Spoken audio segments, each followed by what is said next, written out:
Hello दोस्तों, कैसे हैं आप लोग। उम्मीद करती हूँ आप अच्छे होंगे और अपनी सफलता के लिए प्रयासरत होंगे। जैसे कि आपने थंबनेल देख लिया है, आज हम उत्तराखंड पीजीटी हिंदी का पेपर सॉल्व करेंगे। और एक बात बता दूं आपको कि आप किसी भी परीक्षा की तैयारी क्यों न कर रहे हो, तैयारी के लिए सबसे महत्वपूर्ण बात होती है कि हमें PYQ ज़रूर देखना होता है।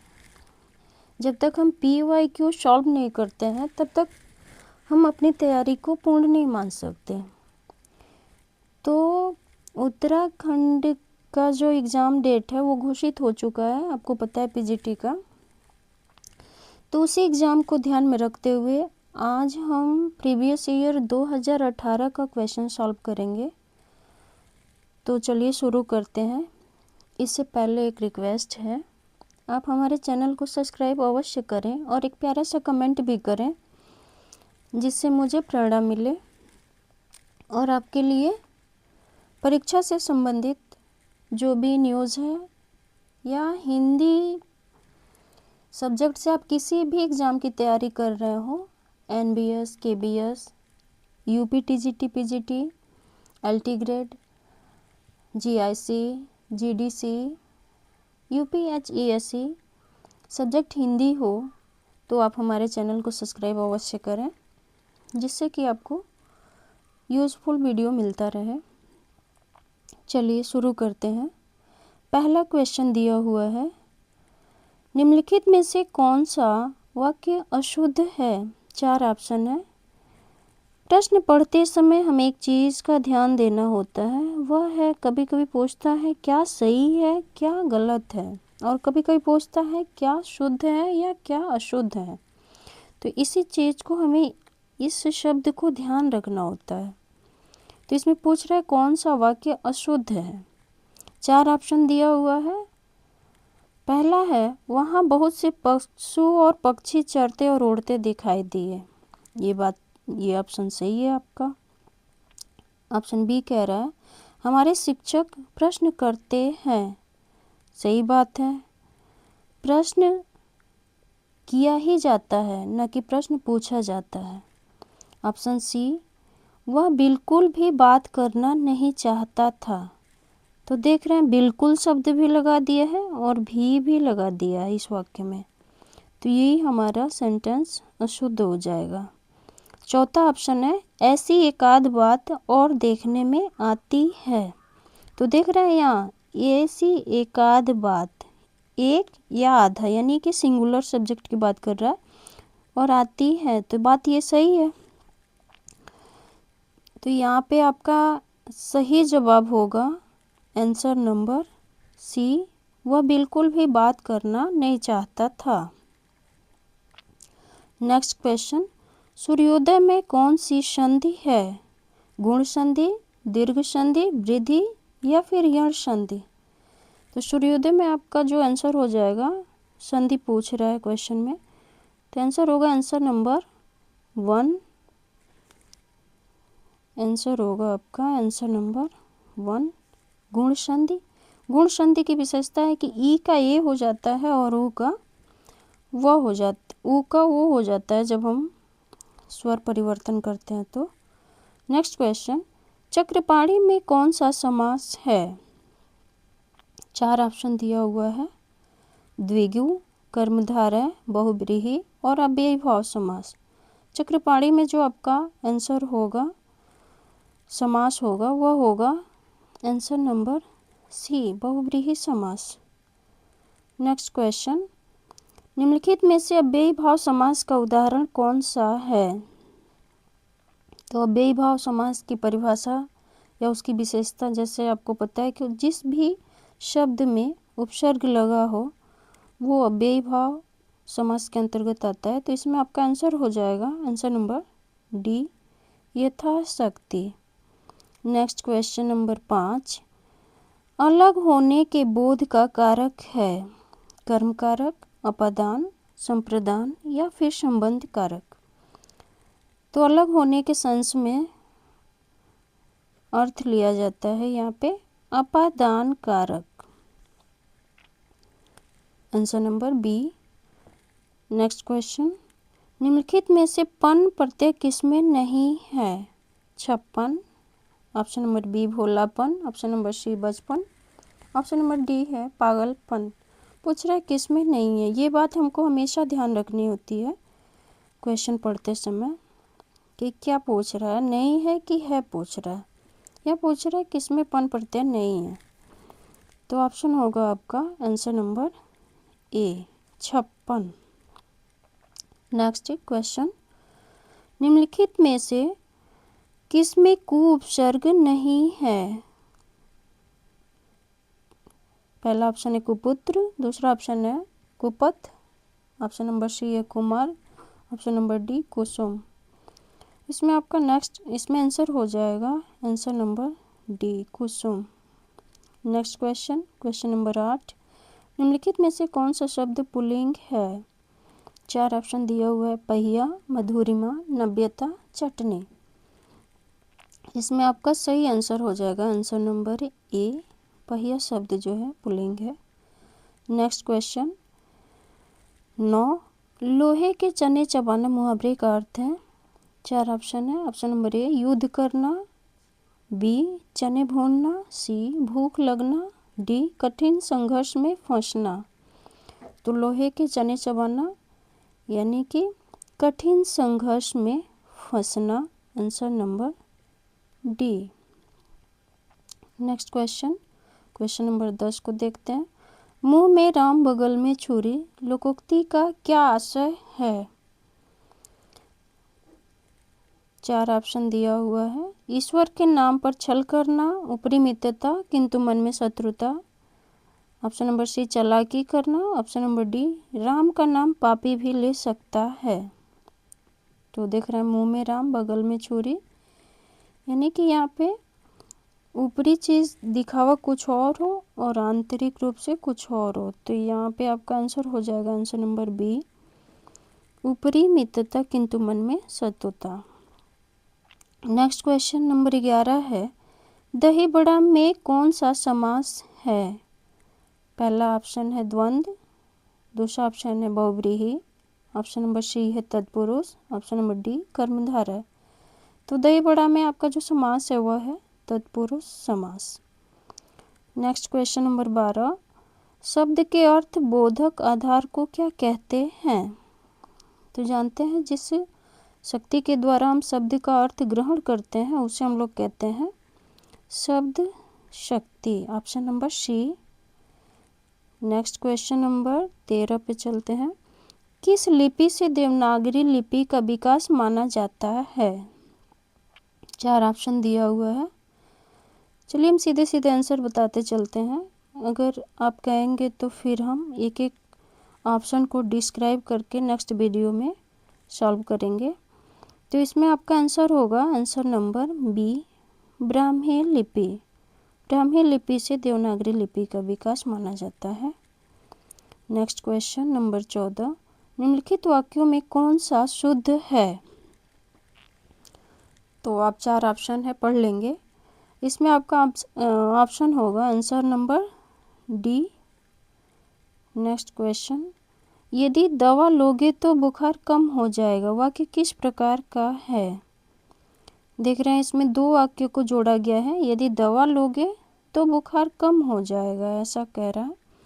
तो इसमें जो आपका आंसर होगा आंसर नंबर बी, मिश्र वाक्य है, जहाँ 2 वाक्यों को आपस में मिश्र कर दिया जाए बिना किसी जो संयुक्त शब्द होता है उसको लिए हुए। नेक्स्ट क्वेश्चन, आचार्य भरत के रस सूत्र के प्रथम व्याख्याता हैं? तो आचार्य जो भरत ने रस सूत्र दिया है इसके प्रथम व्याख्याता है भट्ट लोलट। आंसर हो जाएगा आपका आंसर नंबर 1। नेक्स्ट क्वेश्चन, निम्नलिखित में से काव्य हेतु किसे नहीं माना गया है? व्युत्पत्ति, प्रेरणा, अभ्यास और प्रतिभा। तो जैसा कि आप जानते हैं व्युत्पत्ति, अभ्यास और प्रतिभा को मुख्य हेतु माना जाता है, जबकि प्रेरणा को काव्य हेतु नहीं माना जाता है। इसमें आंसर हो जाएगा आंसर नंबर बी, प्रेरणा। नेक्स्ट क्वेश्चन, विशिष्ट पद रचना किस काव्य शास्त्रीय संप्रदाय से संबंधित है? इसमें आपका आंसर हो जाएगा आंसर नंबर सी, रीति संप्रदाय।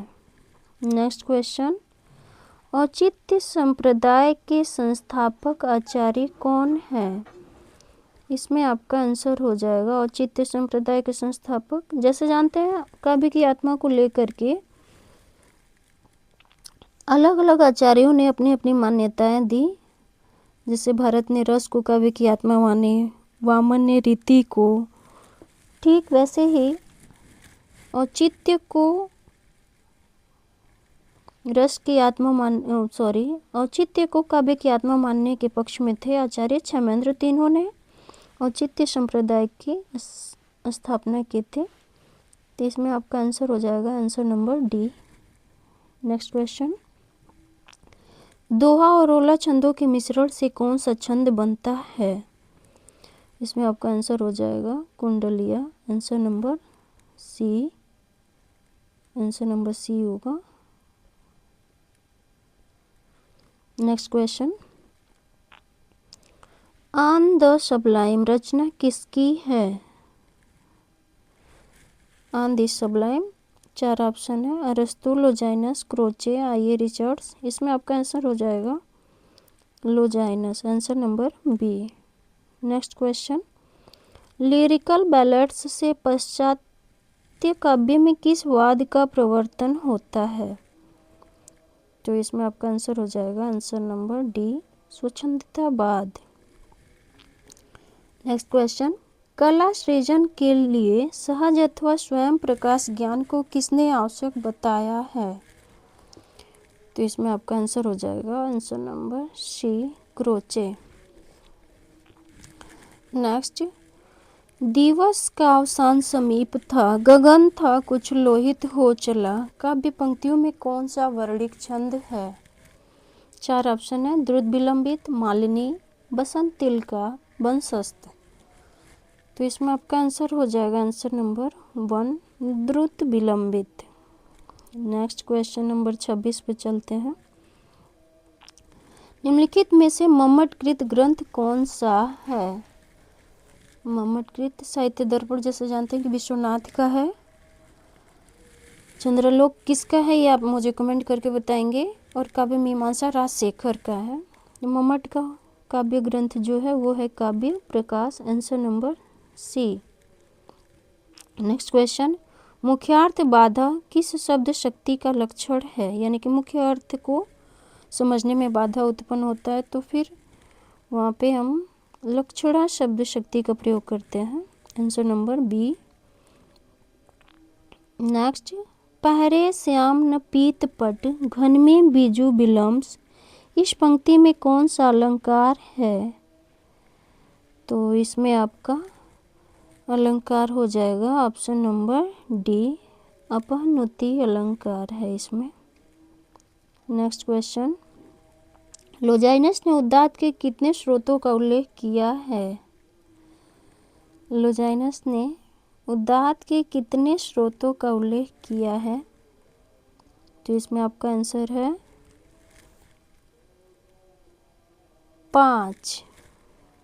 आंसर नंबर सी।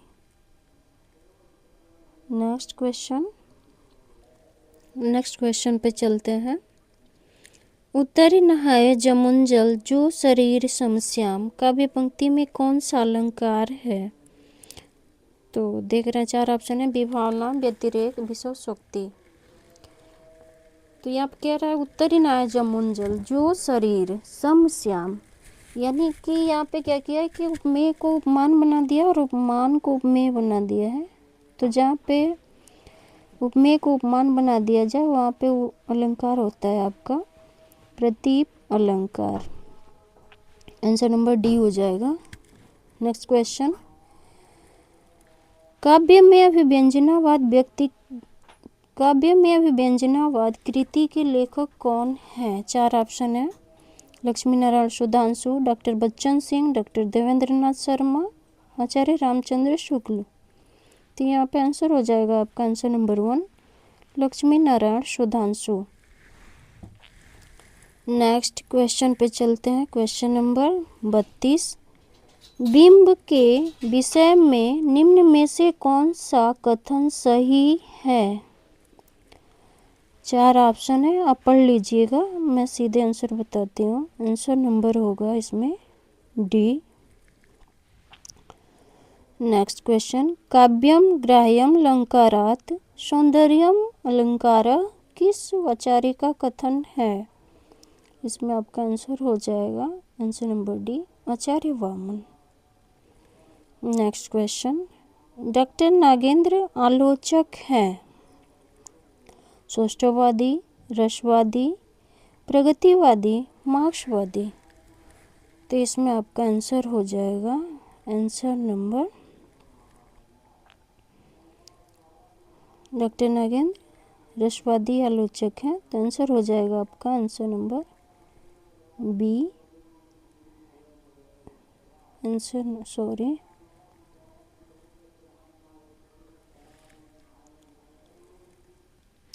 नेक्स्ट क्वेश्चन पे चलते हैं। क्वेश्चन नंबर 38, कुमाऊनी कवि गुमानी का जन्म स्थान कहाँ है? पूछ रहा है कुमाऊनी कवि गुमानी का जन्म स्थान। तो इसमें आपका आंसर हो जाएगा आंसर नंबर सी, उपराड़ा। नेक्स्ट क्वेश्चन, निम्नलिखित में से रमेश चंद्र शाह की कौन सी रचना है? तो रमेश चंद्र शाह की रचना है उकाव हुलार, option number B. Next question, निम्नलिखित में से कौन सा आंचलिक कथाकार उत्तराखंड से नहीं है? तो उत्तराखंड से कौन नहीं है ऐसा पूछ रहा है, तो इसमें आंसर हो जाएगा आपका वेद राही, आंसर नंबर सी। बाकी जितने भी कथाकार हैं हिमांशु जोशी, शैलेश मटियानी और विद्यासागर नौटियाल, ये सभी आपके उत्तराखंड से संबंधित है। पूछ रहा नहीं है, इस चीज़ को ध्यान रखना है। नेक्स्ट क्वेश्चन, क्वेश्चन नंबर 41, न्यौली लोक गीत संबंधित है। न्यौली लोकगीत का संबंध है आपका ये उत्तराखंड से संबंधित होगा, तो answer number A. Next question, Shivani का वास्तविक नाम क्या है? 4 ऑप्शन है, शिवानी गौरापंत, शिवानी, शिवानी पंत, शिवानी पांडे और गौरा पंत। तो जैसा कि जानते हैं आंसर फटाक से निकल जाता है मुंह से। तो इसमें पूछ रहा वास्तविक नाम, तो ऑप्शन नंबर डी हो जाएगा, गौरा पंत। नेक्स्ट क्वेश्चन, खुदेड़ गीत है। 4 ऑप्शन है, विरह गीत, प्रणय गीत, श्रम गीत, नृत्य गीत। तो इसमें आपका आंसर हो जाएगा आंसर नंबर 1, विरह गीत। नेक्स्ट क्वेश्चन 43 पे चलते हैं। बुरांश कविता के रचयिता हैं। 4 ऑप्शन है, श्यामाचरण पंत, सुमित्रानंदन पंत, डॉक्टर लीलामणि उत्प्रेती, शिरोमणि पाठक। तो क्या पूछ रहा है? बुरांश कविता। तो इसमें सही हो जाएगा आपका answer number Sumitranandan Pant, option number B. Next question, निम्नलिखित में कौन सी कविता शेर सिंह अनपढ़ की है? 4 ऑप्शन है, मुर्दाक बयान, जनवार, निशास, मैती मुलुक। इसमें 4 ऑप्शन है, पहला इसमें आंसर हो जाएगा आपका मुर्दाक बयान। नेक्स्ट क्वेश्चन, पहाड़ पर लालटेन के कवि कौन है? 4 ऑप्शन है, सुमित्रानंदन पंत, मंगलेश डबराल, हिमांशु जोशी, शेखर पाठक। तो पहाड़ पर लालटेन ये आपका आंसर है, इसके कवि हो जाएंगे आपके Manglesh Dabral, answer number B. Next question, Uttarakhand के किस कवि को छायावाद और प्रगतिवाद के संधि स्थल का कवि कहा जाता है? तो इसमें 4 ऑप्शन है, मंगलेश डबराल, तारा पांडे, चंद्रकुंवर बतौली, सुमित्रा नंदन पंत। तो इसमें आपका आंसर हो जाएगा answer number C, Chandrakunwar Batauli. Next question 47 के बाद 48, सुमित्रा नंदन पंत का जन्म स्थान कहाँ है? कौसानी, बागेश्वर, नैनीताल, हल्द्वानी। इसमें आंसर हो जाएगा आपका answer number 1, Kausani. Next, Shailesh Matiyani का पूरा नाम क्या है? 4 ऑप्शन है, रमेश, शैलेश, रमेश सिंह मटियानी, शैलेश और मटियानी। तो इसमें आपका आंसर हो जाएगा answer number C, Ramesh Singh Matiyani, Shailesh. Next question, Nanda Devi राजा मुझे नेशनल पार्क याद आ गया। नंदा देवी राज जात यात्रा कितने वर्ष में होती है? तो इसमें आंसर हो जाएगा आपका आंसर नंबर डी, हर 12वें वर्ष में। नेक्स्ट क्वेश्चन पे चलते हैं। क्वेश्चन नंबर 51, आदिकाल में पहेलियों एवं मुकरियों की रचना करने वाले कवि कौन थे? तो जैसे कि जानते हैं अमीर खुसरो पहेलियाँ और मुकरियों के लिए प्रसिद्ध कवि हैं आदिकाल के। तो आंसर हो जाएगा आपका आंसर नंबर 1, अमीर खुसरो। नेक्स्ट क्वेश्चन, आदिकाल को आधार काल किसने कहा है? तो आदिकाल को आधार काल कहने वाले हैं मोहन अवस्थी, आंसर नंबर सी। नेक्स्ट क्वेश्चन, आल्हा और उदल किस राजा के सामंत थे? इसमें सही आंसर हो जाएगा आपका ऑप्शन नंबर ए, परमाल के। क्वेश्चन नंबर 54, नाथ पंथ के प्रवर्तक कौन है? तो इसमें आंसर होगा आपका answer number C, Gorakhnath. Question number 55, सिद्धों की संख्या कितनी मानी जाती है? तो सिद्धों की संख्या 84 मानी जाती है। आप मुझे कमेंट करके बताएंगे कि नाथों की संख्या कितनी मानी जाती है। नेक्स्ट क्वेश्चन, इनमें से कौन अष्टछाप का कवि नहीं है? कुंभन दास, सूरदास, हरिव्यास देव, चतुर्भुज दास। तो सही जवाब हो जाएगा आपका ऑप्शन नंबर सी, हरिव्यास देव। नेक्स्ट क्वेश्चन, हठयोग का उपदेश किसने दिया था? तो हठयोग का उपदेश जानते हैं नाथ पंथ में दिया गया था गोरखनाथ द्वारा। नेक्स्ट आंसर नंबर ए सही हो जाएगा। नेक्स्ट क्वेश्चन 58, राम कथा सुंदर करतारी, संशय विहग उड़ावन हारी। इन काव्य पंक्तियों में कौन सा अलंकार है? उपमा, रूपक, अतिशयोक्ति, अपहनुति। तो इन पंक्तियों में जो अलंकार होगा वह होगा आपका रूपक अलंकार। नेक्स्ट क्वेश्चन, कबीर बाणी के डिक्टेटर थे, यह कथन किस आलोचक का है? गोविंद त्रिगुणायत, परशुराम चतुर्वेदी, रामचंद्र शुक्ल और हजारी प्रसाद द्विवेदी। इसमें आपका सही आंसर हो जाएगा Hazari Prasad Dwivedi, answer number D. Next question, सखी संप्रदाय का प्रवर्तन किसने किया? भगवत रसिक, नागरीदास, स्वामी हरिदास, चतुर्भुज दास। तो इसमें सही आंसर हो जाएगा आंसर नंबर सी, स्वामी हरिदास। नेक्स्ट क्वेश्चन पे चलते हैं। क्वेश्चन नंबर 61, तुलसीदास को कलिकाल का वाल्मीकि किसने कहा है?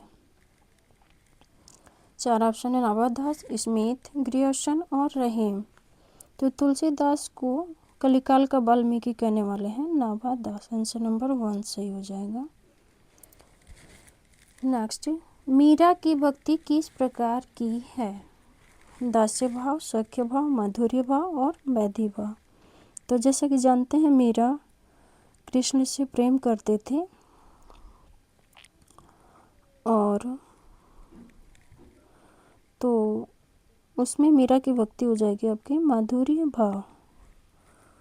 नेक्स्ट क्वेश्चन, भक्ति काल हिंदी काव्य का स्वर्ण युग है, यह कथन किसका है? 4 ऑप्शन है, रामचंद्र शुक्ल, जॉर्ज ग्रियर्सन, मिश्रबंध और शेख सिंह सेगर। इसमें आपका आंसर हो जाएगा answer number B, George Grierson. Next question 63 के बाद 64 देखते हैं। शुद्धाद्वैतवाद के प्रवर्तक कौन है? माधवाचार्य, निम्बार्काचार्य, वल्लभाचार्य और रामानुजाचार्य। सही आंसर हो जाएगा आपका answer number C, Vallabhacharya. Next question को देखते हैं।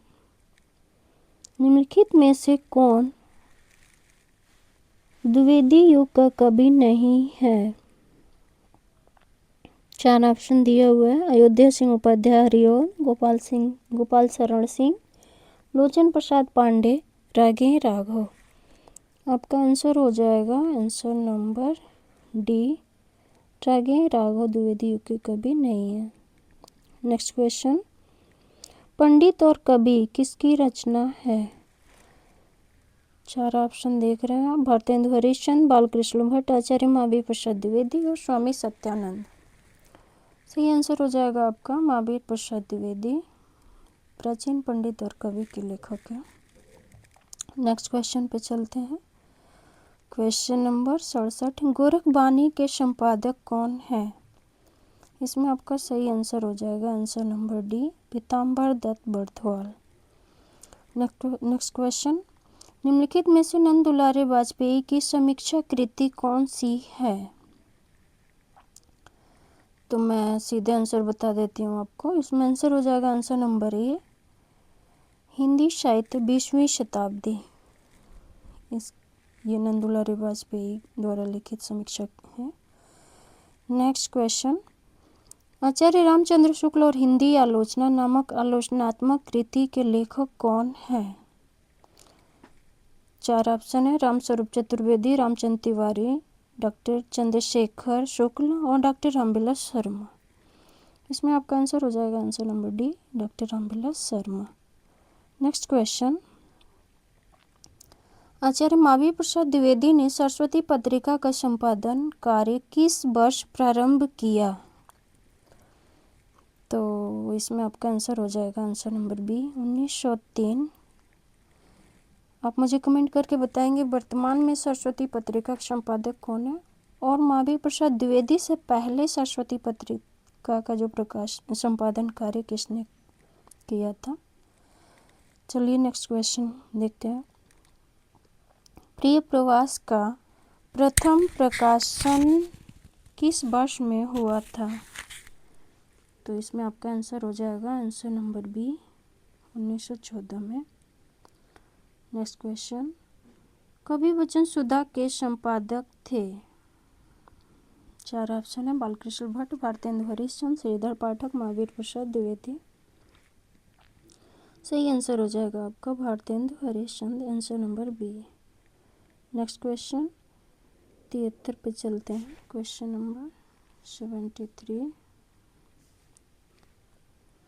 राजा भोज का सपना कहानी के लेखक कौन है? राजा भोज का सपना, इस कहानी के लेखक हैं राजा शिव प्रसाद सितारे हिंद। आंसर नंबर 1 हो जाएगा आपका। नेक्स्ट क्वेश्चन, छायावाद विलायती अभिव्यंजनावाद का विलायती संस्करण है, यह किसका कथन है? 4 ऑप्शन है। महादेवी वर्मा, हजारी प्रसाद द्विवेदी, भगवती चरण वर्मा, रामचंद्र शुक्ल। इसमें सही आंसर हो जाएगा आपका आचार्य रामचंद्र शुक्ल। नेक्स्ट क्वेश्चन 75 पे चलते हैं। महादेवी वर्मा को किस काव्य संग्रह पर ज्ञानपीठ पुरस्कार प्रदान किया गया था? 4 ऑप्शन है। यामान, निहार, नीरजा, शांति गीत। तो आप जानते हैं कि महादेवी वर्मा को यामा के लिए ज्ञानपीठ पुरस्कार मिला था। तो इसमें आपका आंसर हो जाएगा आंसर नंबर 1। नेक्स्ट, जल्पा हिंदी के किस प्रसिद्ध उपन्यास की नायिका है? तो इसमें आंसर हो जाएगा आपका आंसर नंबर सी, गबन उपन्यास की नायिका है जल्पा। क्वेश्चन नंबर 77, भाषा और समाज पुस्तक के लेखक हैं? भाषा और समाज पुस्तक के लेखक हैं रामविलास शर्मा। इसमें आपका आंसर हो जाएगा answer number A. Next question, आवारा मसीहा के लेखक कौन है? तो यहाँ पूछ रहा है आवारा मसीहा के लेखक। कभी कभी पूछता है कि आवारा मसीहा जो रचना है ये किसके जीवन पर लिखी गई है। तो यहाँ पे लेखक पूछ रहा है कि इसके लेखक कौन है। तो यहाँ पे आंसर हो जाएगा आपका answer number C, Vishnu Prabhakar. Next question 78 हो गया। 79, छायावाद को स्थूल के प्रति सूक्ष्म का विद्रोह किस आलोचक ने कहा है? 4 ऑप्शन है, ऑप्शन आप पढ़ लीजिएगा। इसमें आंसर बता रही हूँ, आपका आंसर हो जाएगा answer number A, doctor Nagendra. Next question, जहाज का पंछी किस प्रकार का उपन्यास है? 4 ऑप्शन है, आंचलिक, ऐतिहासिक, सामाजिक और मनोवैज्ञानिक। इसमें आंसर हो जाएगा आंसर नंबर डी, मनोवैज्ञानिक उपन्यास है जहाज का पंछी। नेक्स्ट क्वेश्चन 81, क्या भूलूं क्या याद करूं किसकी आत्मकथा का पहला खंड है? तो ये जानते हैं हरिवंश राय बच्चन ने। क्या भूलूं क्या याद करूं 4 भागों में लिखा है, 4 खंडों में, जिसका पहला खंड है क्या भूलूं क्या याद करूं। इसका आंसर हो जाएगा ए, हरिवंश राय बच्चन। नेक्स्ट क्वेश्चन, कविता के नए प्रतिमान किस आलोचक की कृति है? कविता के नए प्रतिमान, तो ये इसमें आंसर हो जाएगा आपका आंसर नंबर बी, नामो सिंह। नेक्स्ट क्वेश्चन 83 को देखते हैं। क्वेश्चन नंबर 83, तार सप्तक का प्रथम बार प्रकाशन किस वर्ष में हुआ था? इसमें आंसर हो जाएगा आपका आंसर नंबर सी, 1943। आप मुझे बताएंगे तार सप्तक कितने सप्तकों में प्रकाशित हुआ और इसके संपादन कौन रहे हैं? नेक्स्ट क्वेश्चन, निम्नलिखित में से मनोहर श्याम जोशी का उपन्यास कौन सा है? तो मनोहर श्याम जोशी का जो उपन्यास है आंसर नंबर 1, हरिया हरक्यूलिस की हैरानी। नेक्स्ट क्वेश्चन, भारत के संविधान में हिंदी को राजभाषा की मान्यता कब प्रदान की गई? तो 14 सितंबर तो याद रहता है, लेकिन सन भी ध्यान रखना होगा आपको। तो ये होगा 14 सितंबर 1949, option number B. Next question 86, Hindi का संबंध किस भाषा परिवार से है? तो इसमें आपका आंसर हो जाएगा आंसर नंबर ए, भारूपी। नेक्स्ट, केंद्रीय हिंदी संस्थान का मुख्यालय स्थित है? केंद्रीय हिंदी संस्थान का मुख्यालय जो है वह आगरा में स्थित है, answer number D. Next 88 question number, Malvi Hindi की किस उपभाषा की बोली है? इसमें आपका आंसर हो जाएगा answer number 1, Rajasthani. Next question, निम्नलिखित में से कौन सी बोली मध्य पहाड़ी हिंदी उपभाषा के अंतर्गत आती है? नेपाली, गढ़वाली, लहंदा और Braj.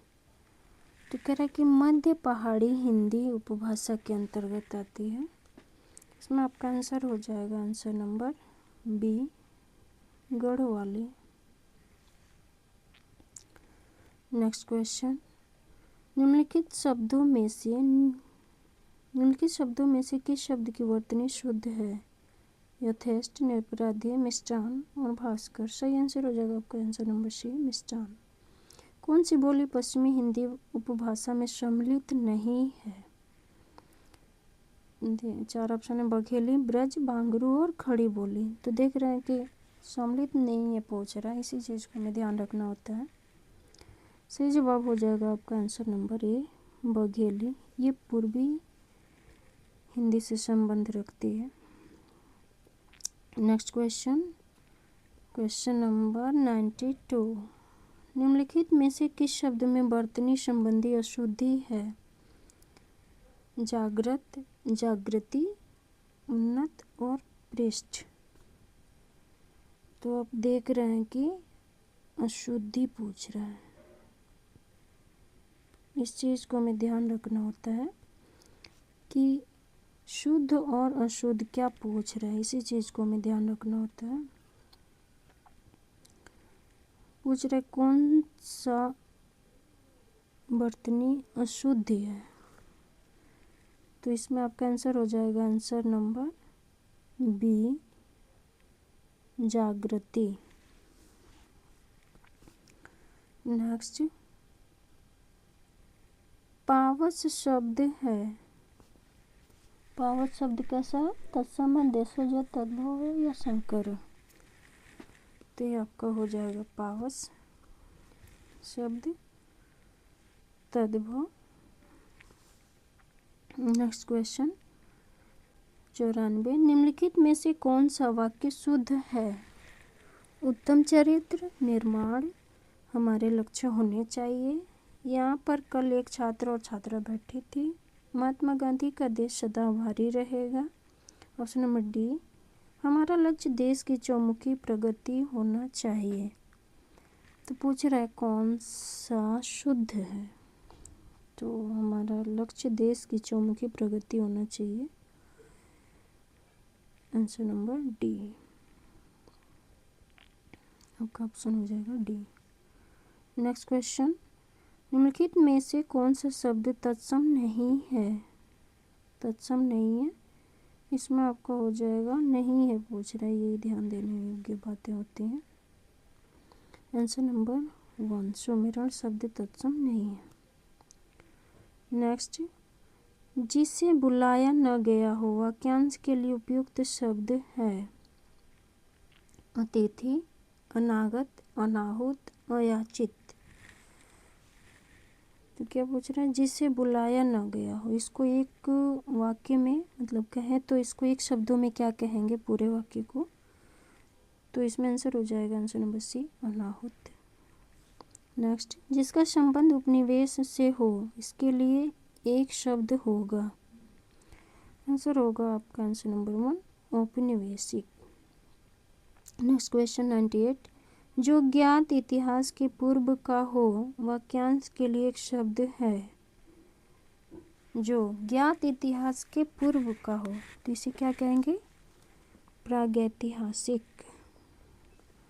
Next question, question number 99, अत्यंत शब्द में कौन सा उपसर्ग है? अत्यंत शब्द में कौन सा उपसर्ग है? आंसर हो जाएगा आपका आंसर नंबर डी, अति उपसर्ग है। नेक्स्ट क्वेश्चन, क्वेश्चन नंबर 100, सपरिवार शब्द में कौन सा समास है? सपरिवार देख रहे हैं, इसमें उपसर्ग लगा हुआ है, तो इसमें आपका आंसर हो जाएगा आंसर नंबर सी, तत्पुरुष। कैसा लगा आपको हमारा वीडियो? कमेंट करके मुझे ज़रूर बताएं। वीडियो देखने के लिए बहुत बहुत धन्यवाद। आप हमारे चैनल को सब्सक्राइब अवश्य करें। चलिए फिर मिलते हैं नेक्स्ट वीडियो के साथ, तब तक के लिए नमस्कार।